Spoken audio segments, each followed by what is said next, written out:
everyone, my name is Tessa. I'm with Lexus of Orange Park Technology, and today I'll be showing you how to save your favorite radio stations into your favorites list.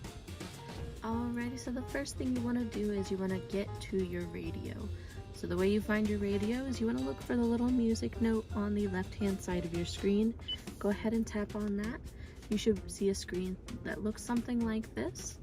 Next, you want to choose your station. For demonstration purposes, we're just going to choose a random one. Let's say we really like this channel and we wanted to save it into our favorites list. You're going to hit the little heart over here in the right hand corner. It's going to go into your favorites list. Now if at any point you're like, you know what, I don't like this channel anymore, you can hit the little heart button again, or you can hit the little edit and with the little minus sign. Just like that, and it'll be deleted from your favorites list. If you have any other questions, please feel free to give us a call or stop by the dealership and we'll be happy to help you out. Thank you.